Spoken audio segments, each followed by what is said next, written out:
Hi guys, a very good evening to everyone.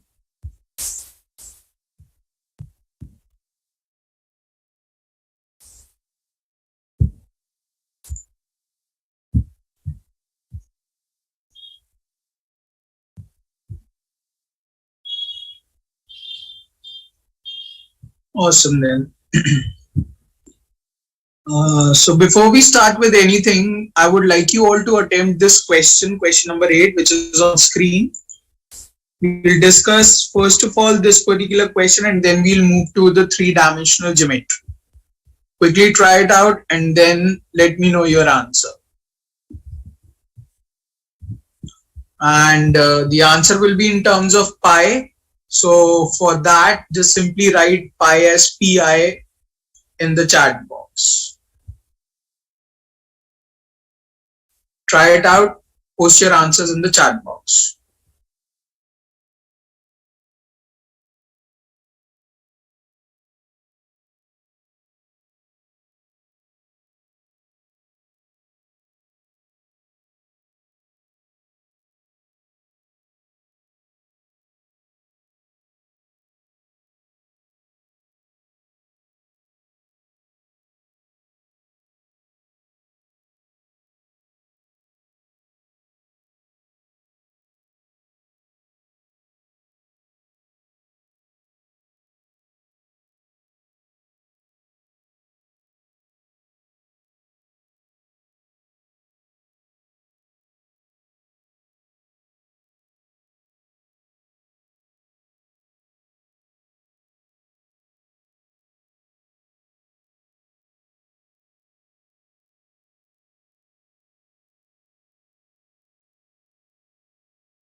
Okay, so great.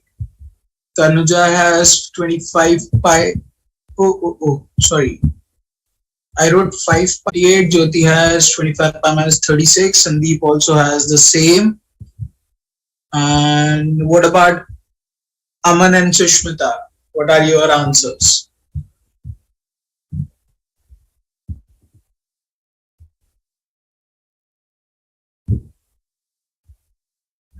Okay. The only point of discussion is simply the fact what are you taking OACB as matters a lot in the question.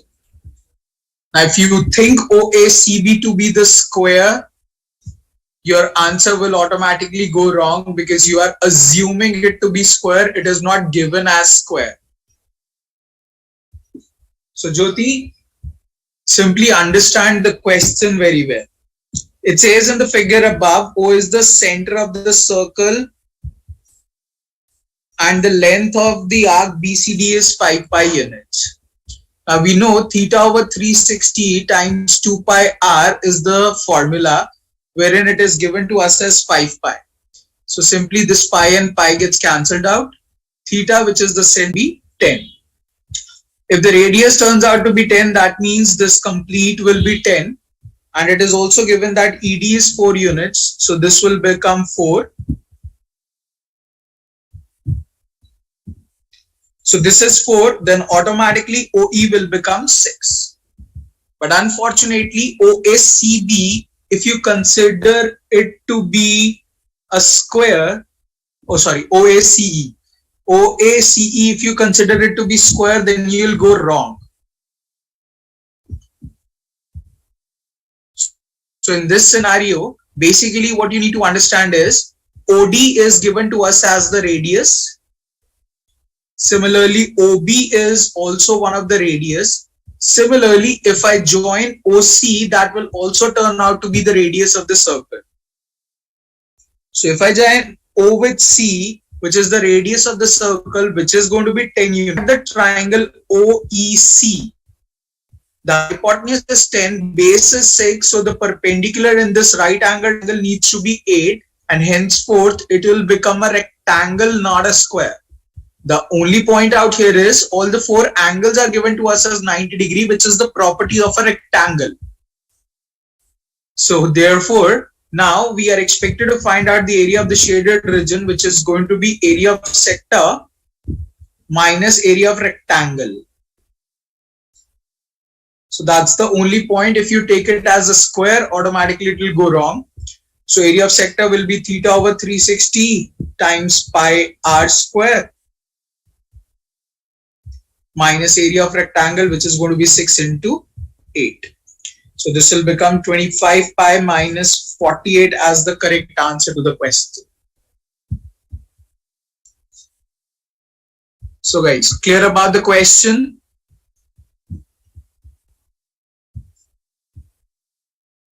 Awesome. So guys, the point is this much simple. Don't fall into the trap. Go step by step. Whatever is given, write it down as it is and then try it out. It will always make sense. And please stop assuming the things. It is really very important. 30 seconds to note down the idea and then we'll move to 3-dimensional geometry.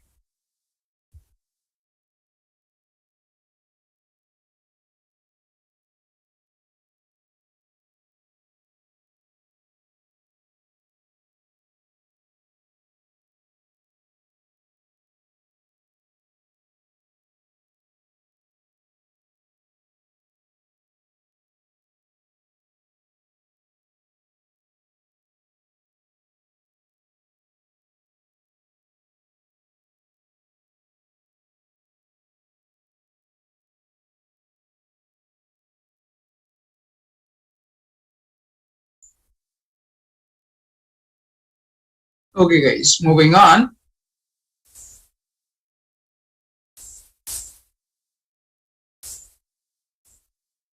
Now, in the context of 3-dimensional geometry, what we really need to understand is a very simple fact that all the figures which are made on plane. Plane basically you consider it as a sheet of paper. So all the figures which are made on the sheet of paper till now, whatever we have discussed, be it circles, be it square, be it quadrilateral, be it triangles, all these were two-dimensional figures. Two-dimensional figure basically has its length and breadth, or you can say length and width.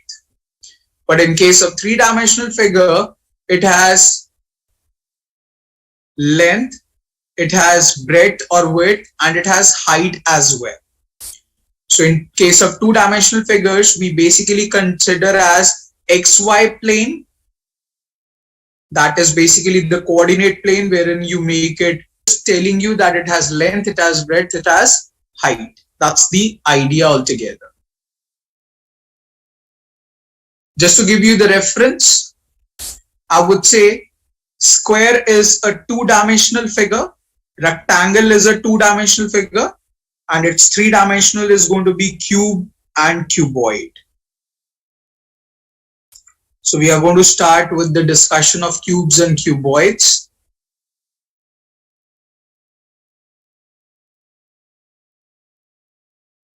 Let me make out the figure and then we'll start our discussion.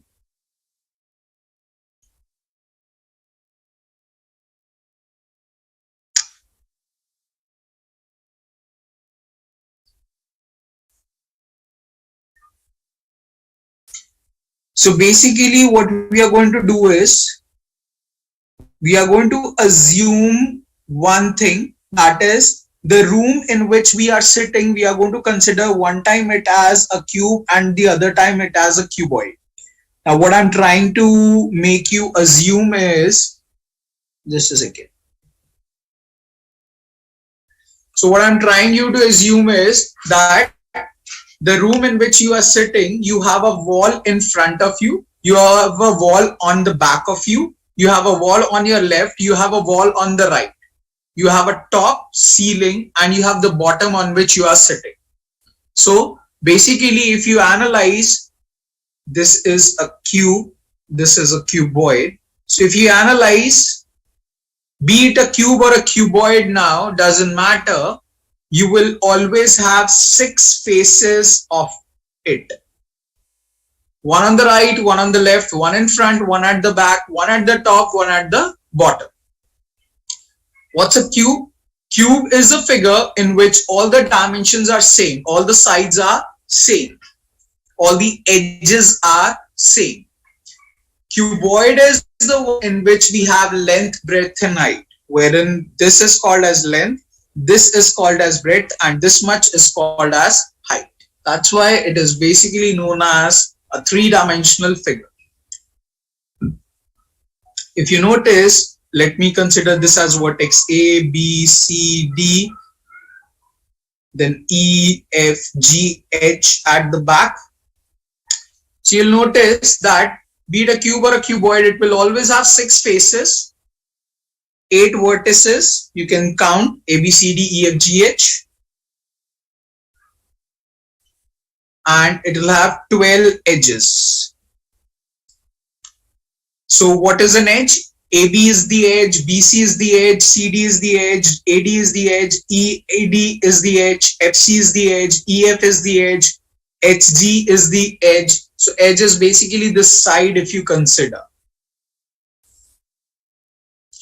Now if you further notice, if I ask you to join this vertex A with vertex C,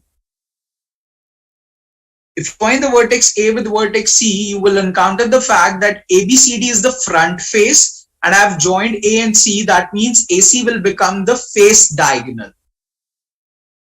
Similarly, if I ask you to join this vertex A with this vertex F, then in that situation, this will become the body diagonal. Herein, if you consider this is going to be the face diagonal of the cuboid, but if you join this vertex in the front similarly to the vertex at the back, this will become the body diagonal. And this situation, if you understand, this body diagonal can be considered in three different ways, or can be asked in three different ways. But then first of all, for a cuboid, the value of the body diagonal square plus L square, which will become square root of 3L square, which will finally become square root of 3 multiplied by L, L being the edge or the side of the cube. Now, you can be asked the value of the body diagonal in this situation in three different ways. Firstly is the direct way. What is the body diagonal of a cube? So you root 3 multiplied by the edge. What is the body diagonal of a cuboid? Square root of L square plus B square plus H square. You can simply use this formula and get it sorted. Now the point is, what are the two different other ways in which it can be asked? If the question asks you, what is the length of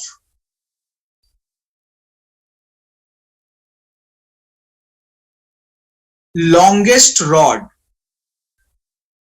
that can fit inside the room, or that can fit inside in these figures, it is going to be the body diagonal. Similarly, if the question asks you what is the maximum distance between any 2 points,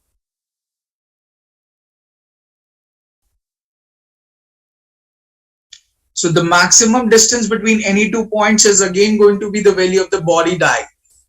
So these are the three different ways in which the question can ask you the value of the body diagonal. Maybe directly, what is the body diagonal? What is the length of the body diagonal? It can also ask you what is the length of longest rod that can fit inside this figure, or it can ask you what is the maximum distance between any 2 points in this figure. And in all the cases, you will be basically expected to form out these things. So there are 4 things which are important with regards to cubes and cuboids on the basic note. So one is, it will have 6 faces, 8 vertices and 12 edges. And secondly, the value of the body diagonal for a cuboid will be square root of L square plus B square plus H square. And value of the body diagonal of a cube will be square root of 3 multiplied by this side. Does that make sense to everyone?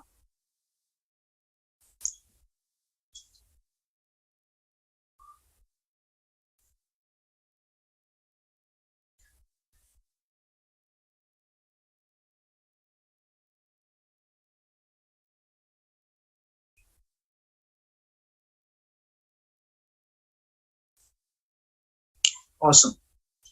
Quickly note down the idea and then we'll move on.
Okay guys, moving on now.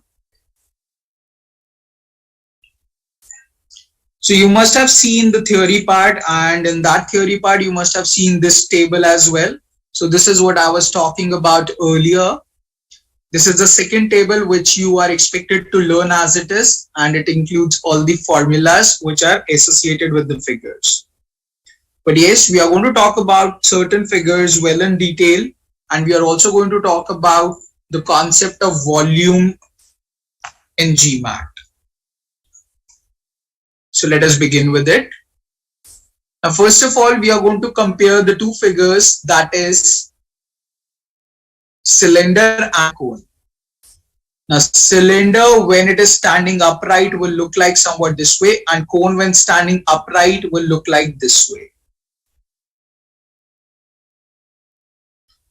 It is very important which way the cylinder is resting.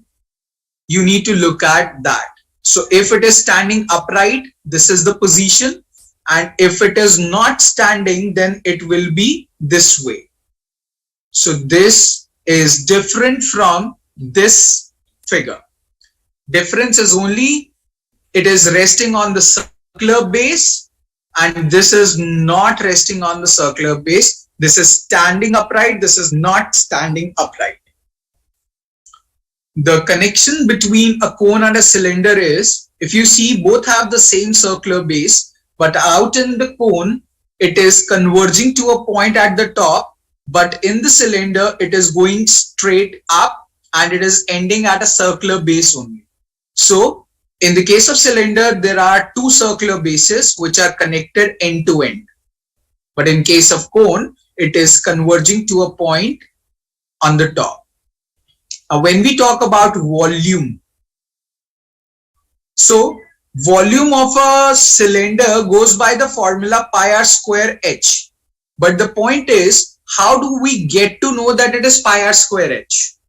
Simply remember that volume of any object is always going to be equal to area of the base multiplied by the height of the figure.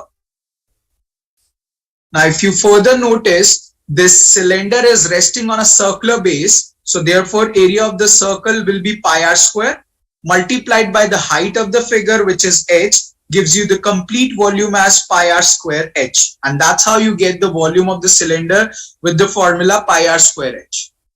I'm okay if you remember it, but ultimately the point is there are certain questions in the official guide which are expecting you to know the conceptual aspect of volume, which is area of the base multiplied by the height. And further, what you need to notice and remember is volume of a cone is 1 by 3 pi r square h. Now, what is this 1/3 of the complete?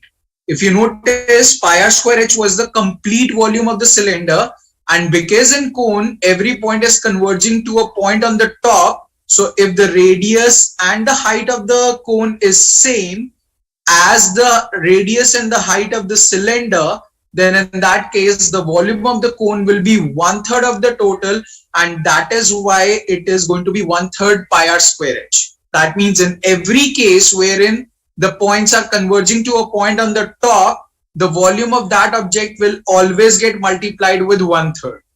So this can help you to find out the volume of a pyramid. So as we know, pyramid is somewhat like this way, wherein the base is something like a square. So base is square and it is converging to a point like this. So if you are expected to find out the volume of this object, so area of the base, which is square, multiplied by the height of the object multiplied by 1/3 will give you the volume of this pyramid. So when the points are converging like this at a point on the top, then you multiply with 1 by 3 to find out the volume of that particular object. One more thing which is associated in the figure of cone, that is, if this is the cone, this is the radius, this is the height, and this is basically known as L, which is known as slant height. and this angle is always going to be 90 degrees. So the angle between the height and the radius is 90 degrees, and the relationship will be the Pythagoras theorem, which will be L square is equals to h square plus r square. So if any of the two sides are given, you can find out or figure out the third length by using this relationship. Am I clear about these concepts?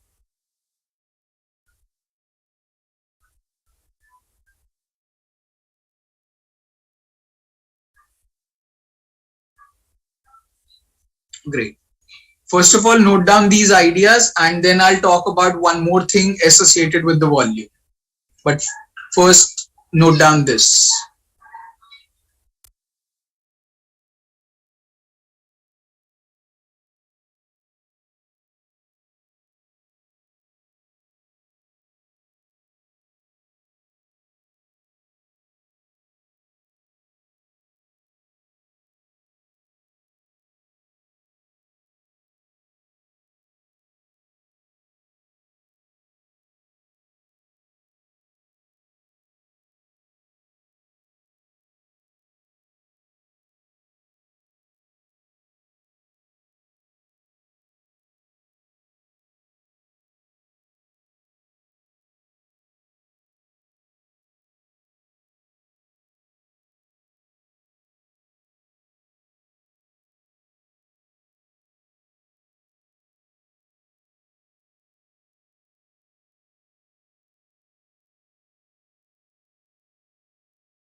Okay, guys. Now we are going to talk about the word submerged.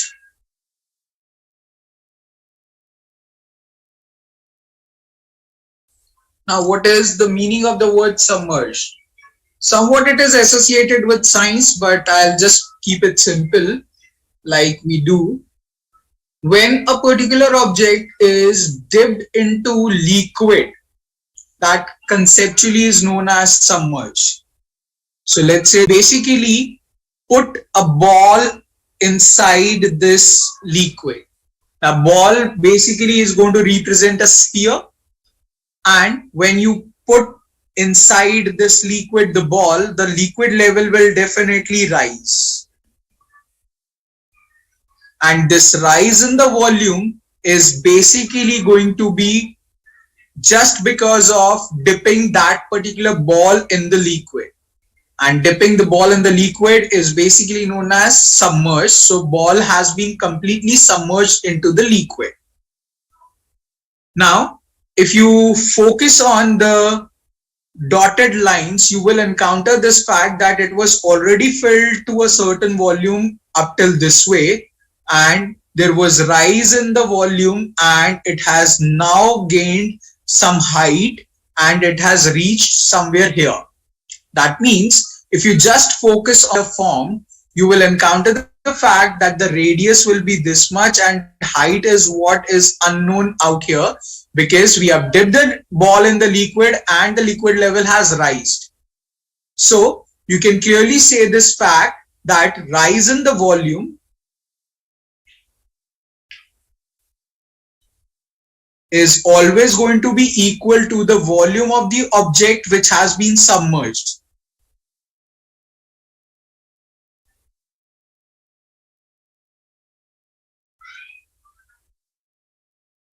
And if you conceptually understand this fact, it will become very easy to solve out the question. So the point is, logically, you don't need to get everything in place. You just need to figure out what is the rise in the volume and what is the volume of the object which has been submerged, and equate them up to get the final answer in place. Does this concept make sense to everyone?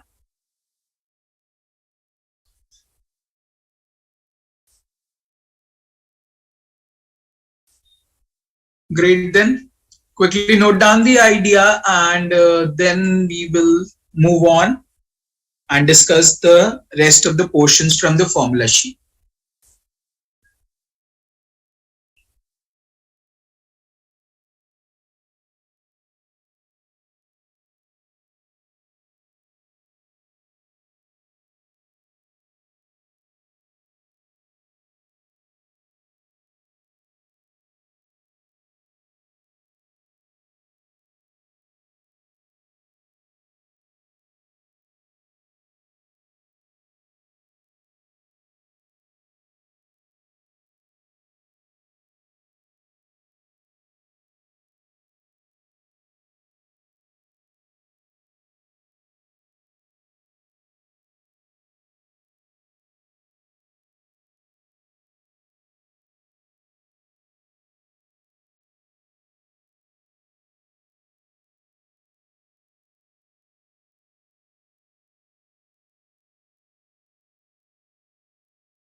Okay guys, moving on.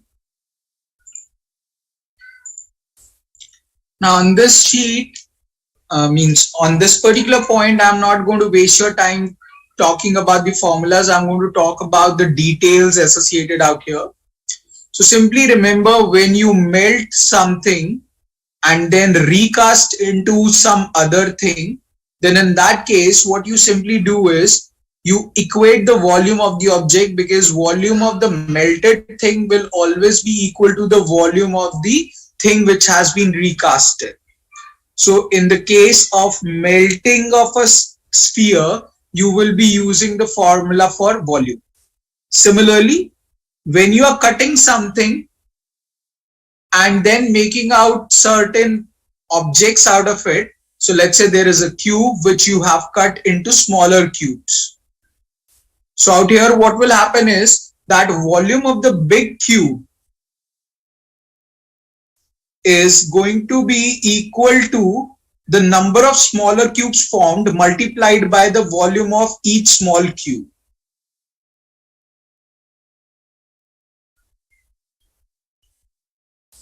So the point out here is, if you divide a big figure into smaller parts, then in that case, volume of the big cube will be equals to number of elements formed multiplied by the volume of each small cube. So basically the objective is, whenever you use the word melting or cutting, you always use the formula for volume. And whenever you use the word painting, you always use the word surface area. By default, when we talk about surface area, it is going to be total surface area. And if the question wants to talk about curved surface area, then it will use the word curved surface area or lateral surface area. What's the difference in the total surface area and curved surface area?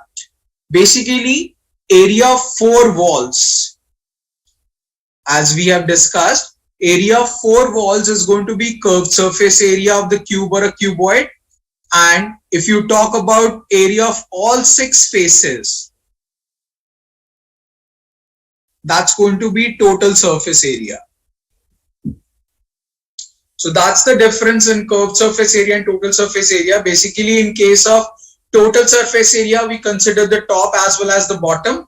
But in case of curved surface area, we just talk about the curved surface. That is the surface area out here. In point number 78, when it talks about amount of, just a second guys.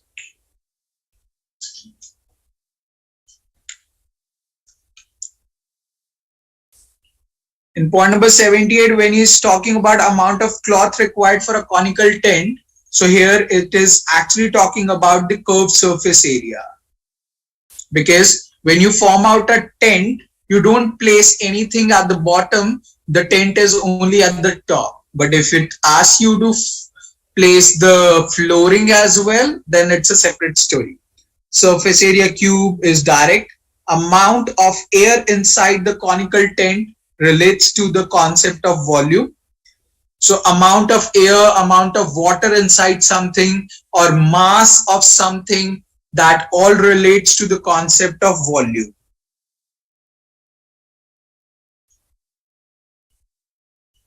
Volume of a cube, directly the formula he is talking about, you can simply remember them out.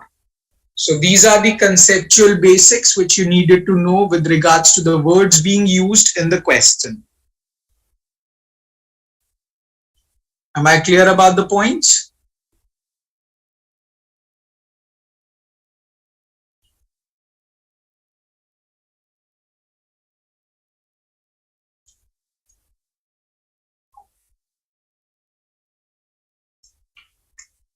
Great, then quickly note down the idea and then we'll move on.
Okay guys, moving on. Now this we have already discussed, the point number 80 I am talking about. So there are 12 edges, 6 faces and 8 vertices in a cube as well as in a cuboid. Now talking about point number 79, when is the volume of the cylinder highest for the given dimensions? Now what you need to notice out here is, what is the formula for finding out the volume? It is pi r square h, which basically means pi multiplied by r multiplied by r multiplied by h. Now clearly you can see that radius is getting multiplied twice and height is one time.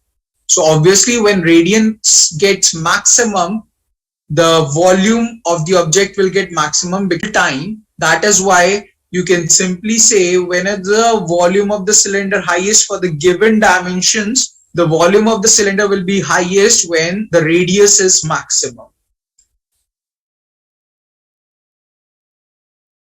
So when the radius gets maximum, the volume of the cylinder will automatically become maximum with the given dimensions. Am I clear about it?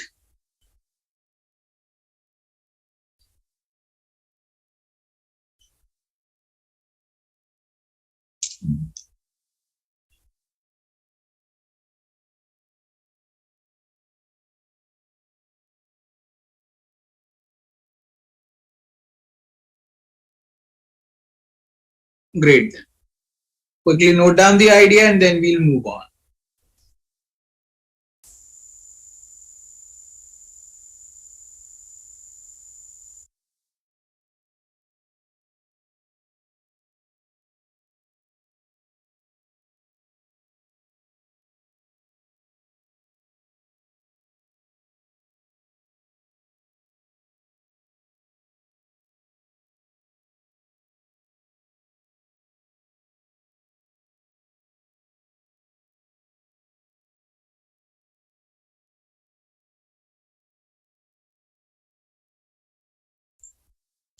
Okay guys, moving on.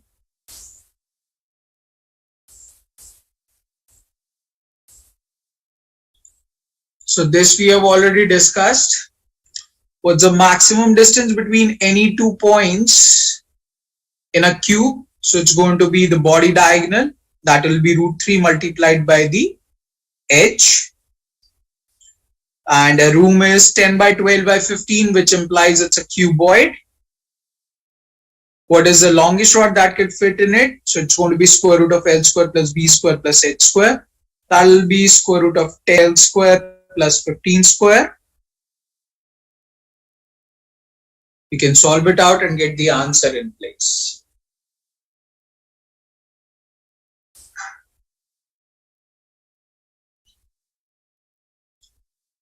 Not a big deal. Moving on and doing the last question for the concept of geometry.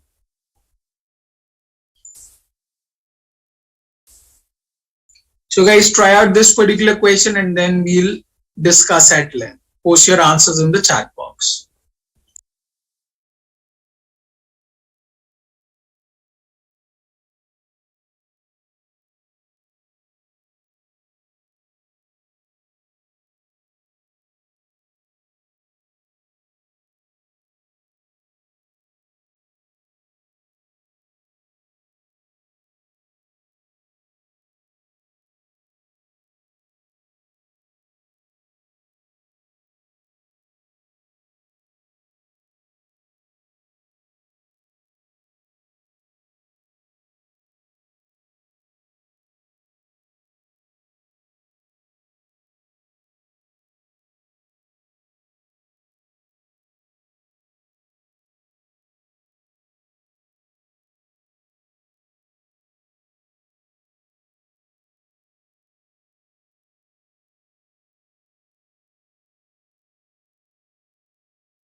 So guys, what is the answer?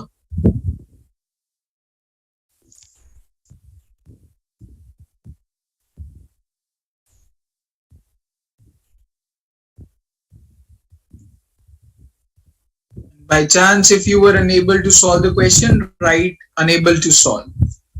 But please do write something.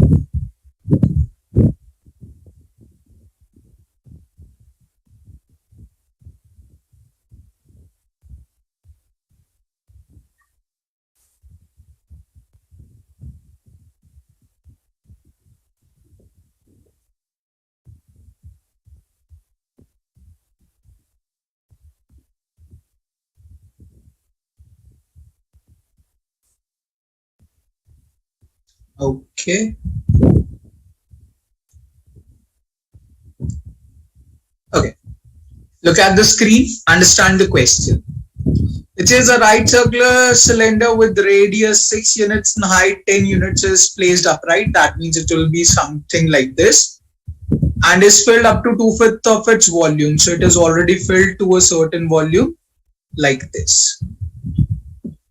A solid cone of radius 3 units and height 4 units is submerged completely into the cylinder.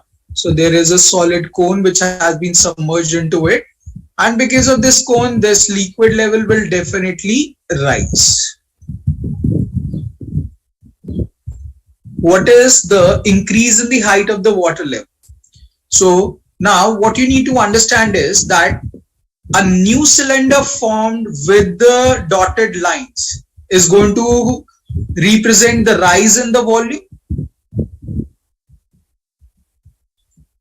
I repeat, the new cylinder formed with the dotted lines is going to be the rise in the volume, and this cylinder or volume of this cylinder has to be equal to the volume of the cone which has been submerged. Out here we are given that the radius is 6 units. So if this much is 6 units, obviously this radius is also going to be 6 units. So that means the radius out here is 6 units. Height is what is unknown to us. That is what we need to find out. Find the height of the water level, rise in the water level. So that is what we need to find out. So let us assume as h. For the cone, we are given that the radius is 3 units and height is 4 units. So this is the radius 3 units and this is the height 4 units. Now volume of the cylinder is pi r square h, and this has to be equal to the volume of this particular cone, which is going to be 1 by 3 pi r square h. Now this pi and this pi will simply get cancelled out. The radius of the cylinder is 6, so this will become 6 square multiplied by h, which is what I need to find out. And out here it will be 1 by 3 multiplied by radius square, so that's going to be 3 square multiplied by the height, which is 4. Now on the left hand side we have 6 square, that is going to be 36. H as it is, 1 by 3 as it is, multiplication sign as it is. 3 square is 9, 9 multiplied by 4 is also 36. So this 36 gets cancelled out with this 36 and we get the value of h, that is height, that is increase in the water level, as 1 by 3 units. So automatically option A becomes the correct answer to the question. The point and the objective of doing this particular question is you are not initially expected to find out the volume of the cylinder and then find out 2/5 of that and then find out the rest of the things. You are expected to understand the nature and the language of the question. He is talking about increase in the height, increase in the volume, that is equivalent to the volume of the object which has been submerged. So you just need to focus on that particular portion and solve out the question. So if you notice, if you do so, it won't take more than 1 minute to solve, and that's for sure. But for doing this, you need to have the clarity in mind what exactly you are expected to do after reading the question. So bottom line is focus on the language given in the question and just focus on what is expected from us. So don't try to find out everything in the question, that's not required. Am I clear about this concept, the way we have solved the question?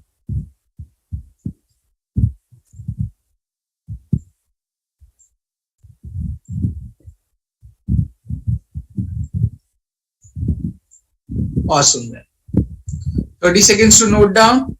And by the way, the chapter of geometry is concluded by this question. So we are over with it. Note down this idea and then we'll start over with coordinate geometry.